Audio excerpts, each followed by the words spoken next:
Strange alien encounters with humans often start with bright lights, fear, and danger. But this story begins with something far more innocent and yet unforgettable.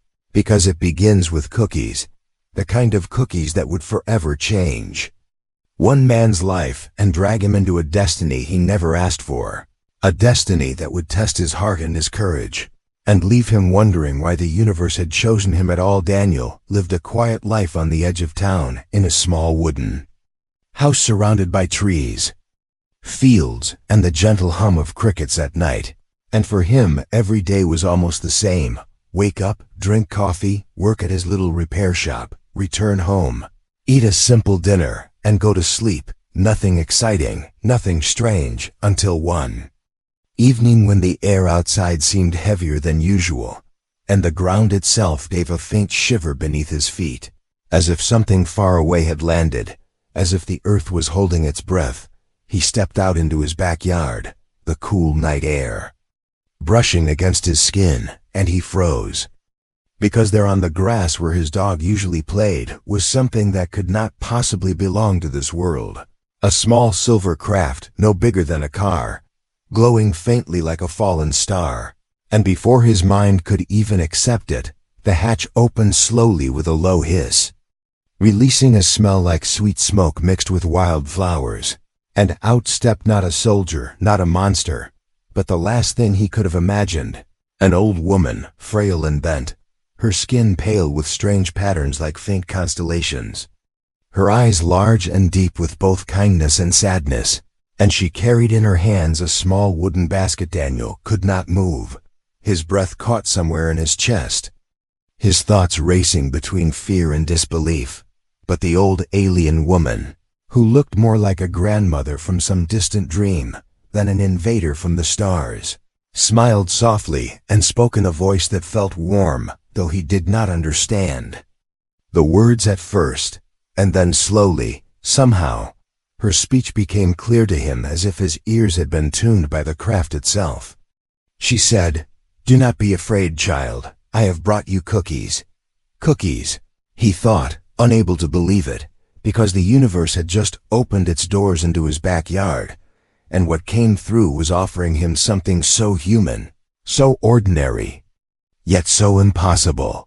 And before he could respond, she reached into the basket and lifted out a small round cookie, its surface glowing faintly with a golden shimmer as if baked from stardust.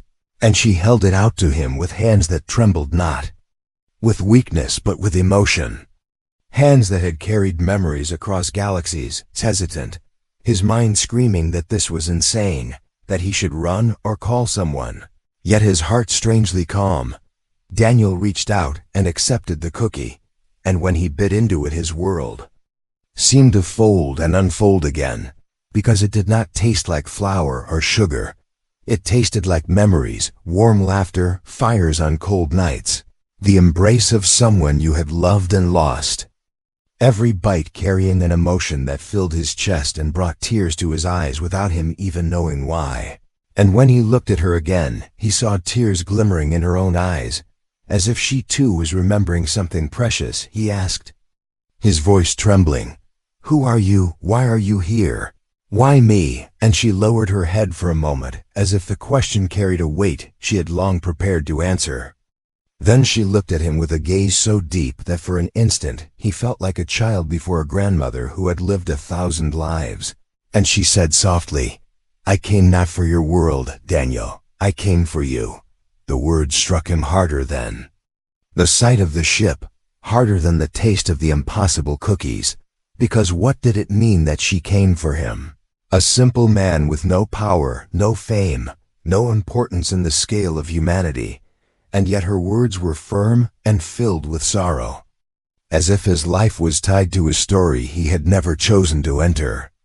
And in that moment the night seemed colder, the stars sharper, the silence heavier. He stepped back, his heart pounding, fear mixing with curiosity, and he asked again, this time louder, "Why me? I am no one. What do you want?" But she only gave a faint smile that did not reach her sad eyes and said, "You remind me of someone I loved, someone I lost, and in you I see what my people need." Though you do not yet understand. Daniel felt the ground shift beneath his certainty, the world he knew cracking open, because the universe was vast and endless and full of mysteries he had never touched. And yet here was one of those mysteries, standing in his yard offering him cookies filled with memories and speaking words that both comforted and terrified him. And before he could gather his thoughts, the basket was placed gently on the wooden steps of his porch, the old alien grandmother resting her hands on it as if it was an offering of fate itself. The night stretched long and strange, filled with silence except for the beating of Daniel's heart, and though everything in him screamed to demand answers, to push her away, to deny the madness unfolding before his eyes, another part of him, deeper, quieter, whispered that this meeting was no accident, that his life had been chosen for something he could not yet name, and that the taste of those cookies was only the beginning of a journey that would change everything. As he looked at her again, standing small and frail against the backdrop of stars, her silver craft glowing behind her, Daniel knew without knowing why that the calm of his ordinary life was gone forever. Because this was no dream, no mistake, it was a beginning. And her words echoed in his mind with haunting clarity. I came here for you, not for your world. The night had already felt unreal to Daniel, a night that had broken his quiet life apart and replaced it with something that carried both wonder and fear. And yet as he stood before the old alien grandmother with the basket of glowing cookies resting on his porch, he sensed that what she had shown him was only the smallest part of what she had come to say. The true reason for her arrival was hidden behind her soft voice and sorrowful eyes, and he could feel that the next words would change him forever. The air was heavy with silence, and Daniel forced himself to speak, his voice uneven, as he said, Why me? I am only a man who fixes broken things. I have no power, I am not important. And she lifted her gaze to him with patience, as if she had expected his protest, and answered in a calm but steady tone, You are more important than you know. You remind me of my grandson who was lost. But it is not only that. I have watched your world for many years. I have seen you live with kindness even when no one was watching. And I have seen you carry a quiet strength that others overlook. And now I must ask of you something that will sound impossible. Something that will bind you to me and to my people. Daniel felt his stomach twist, because her words carried weight and certainty. And though part of him wanted to laugh at the absurdity, another part of him whispered that it was all true. So he asked, his voice sharper now, What do you mean? What do you want from me? And she moved closer, her frail hands trembling slightly as she held out another cookie. But this time he hesitated to take it, because he feared what it might mean. And she said softly, These are not simple food. They are my memories, my heart, my very soul shared through taste. And when you eat them, you carry a part of me, and I carry a part of you. It is a bond that cannot be undone, and it is why I came for you, Daniel. Not for your world, but for you. His breath caught in his chest, because though her voice was gentle, the meaning was heavy, and he tried to step back but found himself unable to move, his curiosity locking him in place. And she continued, I am old and my time is fading. My people are lost in a war that has taken everything from me, even the child I loved most, my grandson, and without him there is no heir to carry my memory, no one to stand for what must be protected. But when I looked upon this world I found you, and though you may think you are ordinary, you are not. You are the one I choose, the one I asked to take my place, to be my family, my grandson, my heir. The word struck him harder than any blow, because it was not only strange but terrifying, to be asked to leave behind everything he knew and to become something he never imagined. And he shook his head and said quickly, No, you cannot ask this of me. I cannot leave my life, my world. I cannot become part of yours. But the old alien grandmother stepped closer, her deep eyes shimmering with tears that made her look less like a visitor from the stars and more like someone who had carried sorrow too long. And she said, "If you refuse, then all that you love will not remain safe, for my enemies will come searching, they will find me here. And in their hunger for destruction, they will not spare this world. You cannot hide from this choice. It has already been made the moment I landed here, the moment you ate the first cookie." Daniel felt the words crush against his chest, because deep inside he already knew there was truth in them. He had tasted something in that cookie that was not only sweet but binding, something alive that had touched his soul. And now he understood that he had already stepped across a line he could never return from. Yet he fought the thought and said, in desperation, "Why me? Why not someone stronger? Someone braver, someone who can fight. I am no warrior. I am no savior." Her voice trembled as she answered, "Because you are human. Because you still know the value of small things. Because you carry compassion even when unseen. My people have grown hard and cold from endless war. They have forgotten what it means to love without gain, and I will not leave my legacy to another who has lost that. I choose you because you still have the heart they need, the heart I wish my grandson had lived to show them. And though you may doubt yourself now, in time you will see that strength comes not from the blade or the weapon, but from the love you carry, and that is what will save not only them, but you."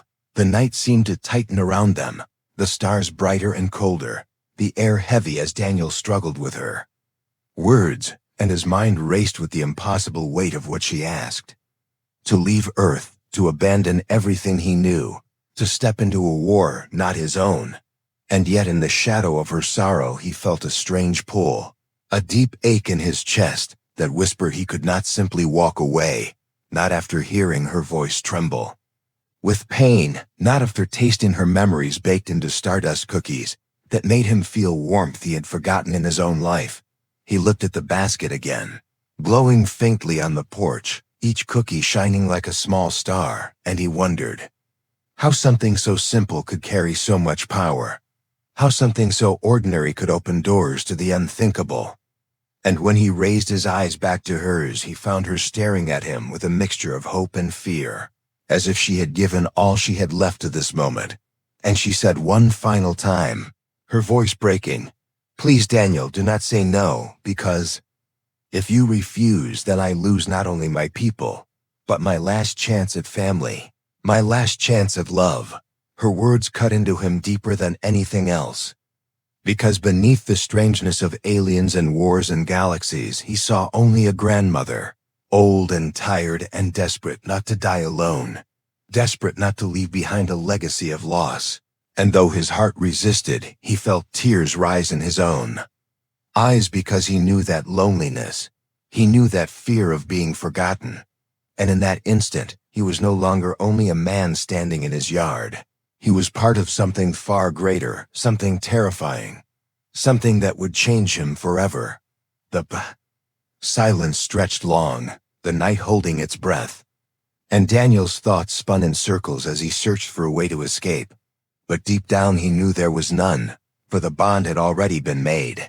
And whatever choice he thought he had, the truth was that the path had already begun, a path that would carry him far from Earth, a path that began with cookies, but was now leading him into the unthinkable, into a proposal that shattered his world. And as he stood trembling under the stars, her words still echoing in his ears, Daniel realized with dread and awe that his life was no longer his own. The night stretched long and heavy after the alien grandmother's strange proposal, and Daniel felt as though the ground under his feet was no longer steady, as if his entire life had tilted in a direction he could not control. And though his mind screamed for him to deny her words and push her away, something deeper in his chest whispered that her story carried a weight he could not ignore. So when he finally found his voice, he asked quietly, "If you want me to believe you, if you want me to even consider this, then you must tell me the truth. Tell me everything you are hiding." The old alien grandmother who had named herself only as Luma lowered her head for a long moment, her frail hands trembling as they clutched the basket on the porch. And Daniel could see that her silence was not because she refused to speak, but because the truth itself carried a pain so deep that words felt heavy.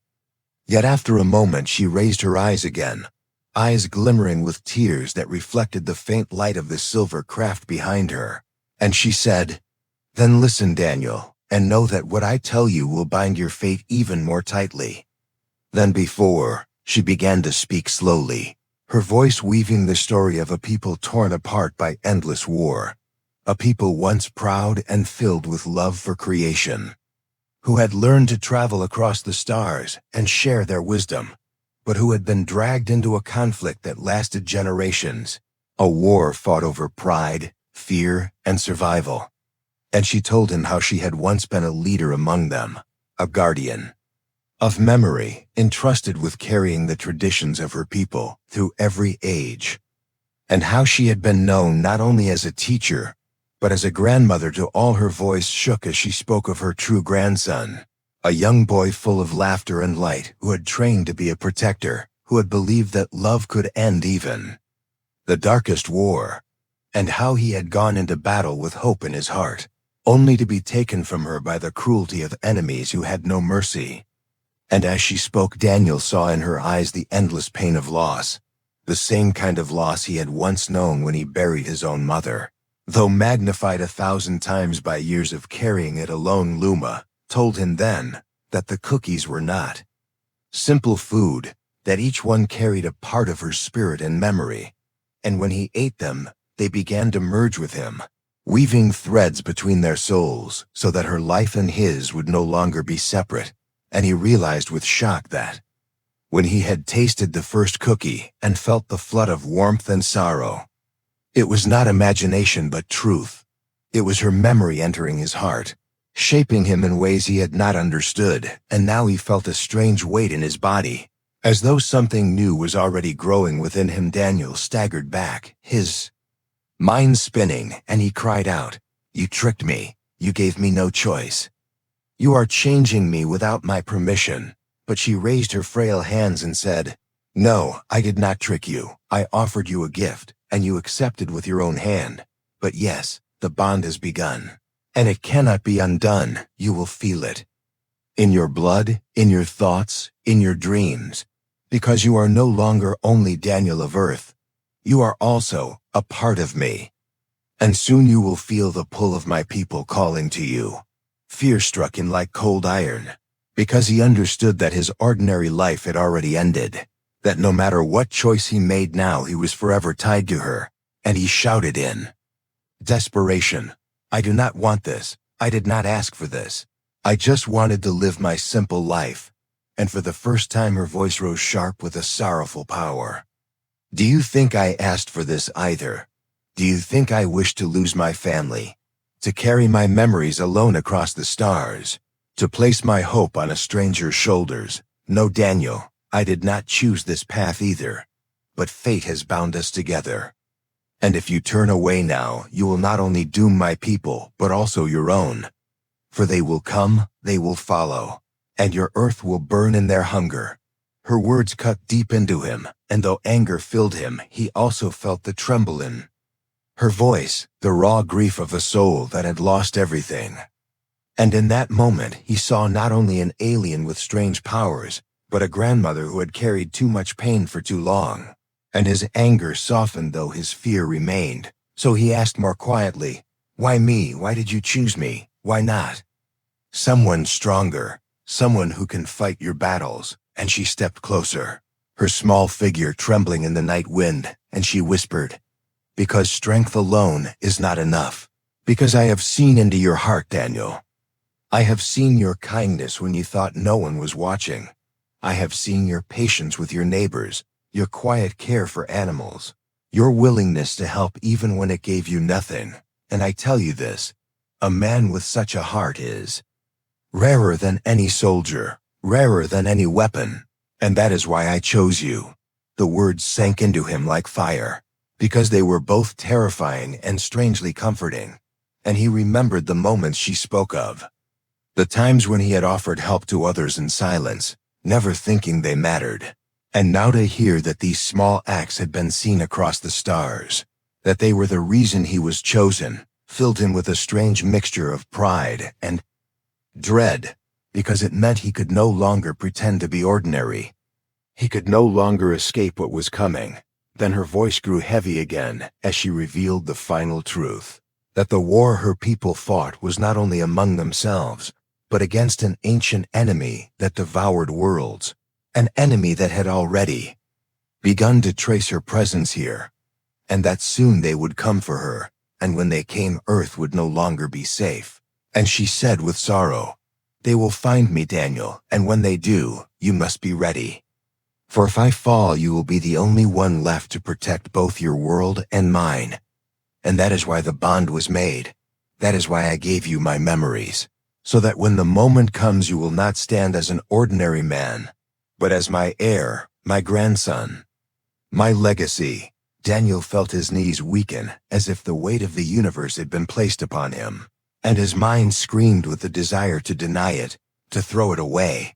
But deep inside he knew there was no escape, because the bond was already shaping him, because her enemies were already coming, and because his own heart, though trembling, could not abandon her after hearing the truth of her pain. The night ended not with peace, but with heavy silence, the silver craft glowing faintly like a waiting ghost, the basket of cookies resting like a symbol of fate on his porch, and the old, alien grandmother standing close to him with her sad eyes full of both fear and hope. And Daniel understood with dread and sorrow that his world was no longer his own, because the hidden truth had been spoken, and it had bound him to a destiny that would soon demand everything. The days that followed were filled with a strange silence that never left Daniel's home, because even though he tried to return to his normal life, nothing felt the same anymore. Every sound of the wind in the trees reminded him of the silver craft resting at the edge of his field. Every glance at the stars above carried the weight of the alien grandmother's words, and every time he saw the basket of glowing cookies on his porch, he felt the truth of what was happening deep in his chest.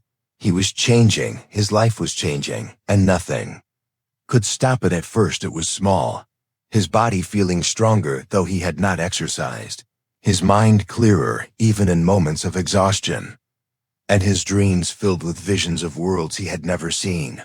Worlds burning, children crying, stars collapsing. And in those dreams he heard her voice calling him grandson, calling him hope. And when he woke each morning, he felt both afraid and strangely alive, as if he had been touched by a destiny too large to understand. Yet he still tried to resist it, still tried to tell himself he was only Daniel, a man who fixed broken tools and lived a quiet life. But resistance began to crumble the night. The sky itself broke open with fire. He was in his kitchen when the ground trembled harder than before, not like the gentle shake from her first landing, but a violent tremor that rattled the glass in the windows and made the dishes fall to the floor. And when he rushed outside, he saw the night sky torn apart by red streaks of burning light, like falling stars, but they were not stars, they were ships, dark and sharp, descending with a hunger that made the air burn around them. And he heard a sound that was not thunder, but the roar of engines and weapons echoing from the heavens. Granny Luma, frail but unbroken, was already standing outside her silver craft, her cloak whipping in the wind, her eyes filled not with surprise, but with sorrow, because she had known this moment would come. And when she saw Daniel, she lifted her voice and shouted over the storm of sound, "They have found me, and they will not stop until I am gone. But they will not spare your world either. You must choose now, Daniel. You must decide if you will stand with me, or watch everything you love burn." Fear struck him harder than ever.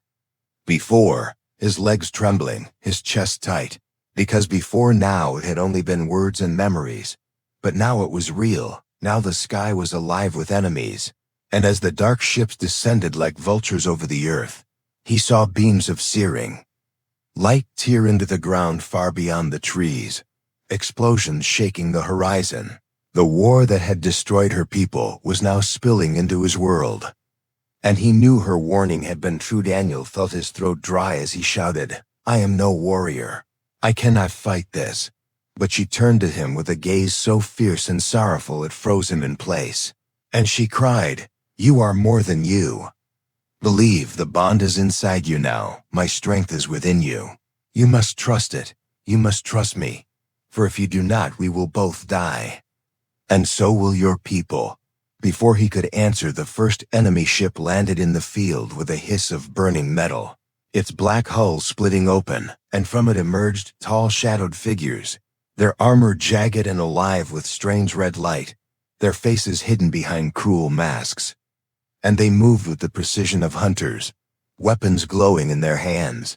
And when they saw her, they raised their arms as one, ready to strike, and Daniel's fear turned to horror as Granny Luma stepped forward, her frail body standing like a wall between him and the enemy. The ground shook with the blast as the first bolt of energy flew, and in that instant Daniel's body moved on its own, his hand lifting in desperation.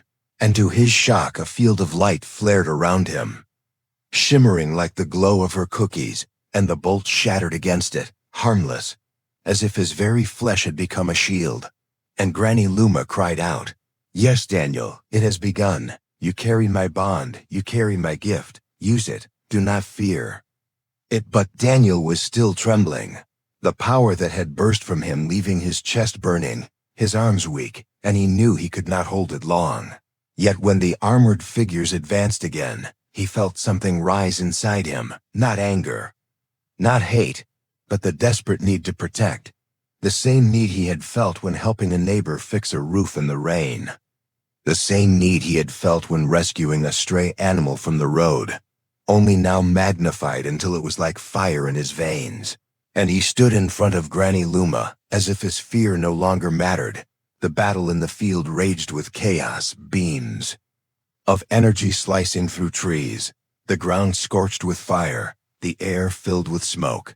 And Daniel felt his strength growing, even as his body screamed. Each movement faster, each strike brighter, as if the bond within him was unlocking pieces of her memory, pieces of her strength, guiding him through the storm. But the enemies were endless, and though he struck them down, more kept coming, their ships circling like predators above, and he knew they would not stop until she was gone. Then it happened, the moment that broke him, the moment that would mark him forever, because as the largest enemy raised a weapon charged with deadly light and aimed at Daniel's heart, Granny Luma stepped forward without hesitation, her frail body moving faster than he thought possible, and she raised her arms, absorbing the blast with her own body, the energy striking her like a falling star, and the light burned through her. As she cried out in pain, collapsing into Daniel's arms, her body trembling, her face pale, her voice weak but filled with love as she whispered, "My grandson, you must live. You must carry this now." Daniel's eyes filled with tears as he held her, rage and grief mixing with the fire of the bond inside him. And for the first time he no longer felt like an ordinary man. He felt like something more, something greater. Not because of power, but because of the love and sacrifice now burning in his chest. And when he rose to face the enemies, his voice carried a strength he had never known. A strength that came from her gift, her hope, and he shouted with fury, "You will not take her from me, and you will not take my world." The field exploded with light as Daniel's body ignited with the bond, his strength and speed rising beyond human limits, his eyes glowing with the same golden shimmer as the cookies. And the enemies faltered for the first time, their weapons trembling, their formation breaking, because they saw not only a man but a legacy reborn, a force they could not understand. And though the battle was not yet won, Daniel knew that something had changed forever, because he was no longer only a man of Earth, he was her heir. And the fight had only just begun. The night burned with fire and light as the enemy ships circled overhead, their weapons flashing against the dark sky. And Daniel stood trembling in the field with Granny Luma's fragile body in his arms, her skin pale, her breathing shallow, her strength fading as the last of her power had been poured into saving him from the fatal strike. And though fear and grief clawed at his chest, he felt the bond inside him burning brighter than ever before, pushing him to rise, pushing him to protect her, pushing him to protect the world that was now under attack. The armored figures advanced again, their glowing weapons raised, their voices like cruel echoes across the air. And Daniel knew that if he faltered even for a moment, they would take her life and destroy everything. But as he set her gently on the ground and rose to face them, something inside him shifted. His fear no longer mattered. His doubt no longer mattered. Because the bond had awakened fully, and he felt her spirit inside him, guiding his every step, whispering strength into his heart, and he stood tall, not as an ordinary man but as the heir she had chosen. The enemies fired their weapons, but his body moved with impossible speed, light flaring around him as he blocked and deflected the blasts, each strike of his hand throwing them back with a force greater than any human could possess. And he felt the memories she had given him flowing through his mind, teaching him how to move, how to fight, how to survive. And though his arms ached and his chest burned, he pressed forward, driven not by anger but by love, the love of a grandson for a grandmother who had given him everything. One by one, the armored figures fell, their red lights flickering out as Daniel struck them down. But for every enemy that fell, another seemed to appear, and he realized that the battle would not end unless he faced the leader, the one who commanded the fleet above, the one who had destroyed her people and now threatened his world.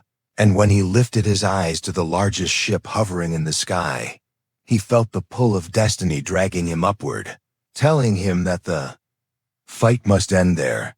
The silver craft that Granny Luma had arrived in hummed with light as if it had been waiting for this moment.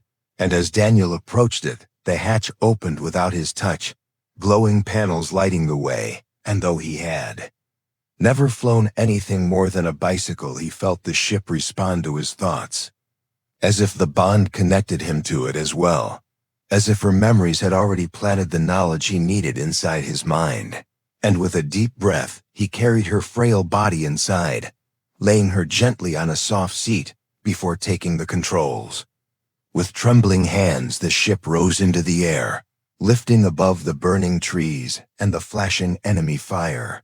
And Daniel's heart pounded as the ground fell away beneath him. But the moment his hands touched the glowing controls, the ship moved as if it were part of his body, soaring upward toward the massive enemy vessel, its black surface like the shadow of a mountain against the stars. And as he drew closer, he felt the bond burning hotter, her voice whispering inside his mind, "Do not fear, my grandson, you are ready." The enemy ship opened fire, beams of red light slashing through the night. But Daniel moved with instinct beyond reason, weaving the silver craft through the storm, his body guiding the ship as naturally as breathing. And when he reached the heart of the enemy fleet, he felt the bond flare like fire in his chest, guiding his hand to a small glowing panel. And when he pressed it, the ship unleashed a surge of golden light that tore through the darkness, striking the enemy vessel with a force that shook the heavens. The black hull cracked, flames spilling from its core. But before it fell, a final shadow emerged, a towering figure of armor brighter and more terrible than the rest, standing on the burning deck with a blade of light in its hand.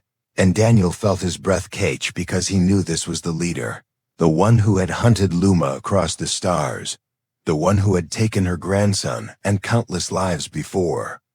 And now the final choice was his, to face this enemy or to flee and hide.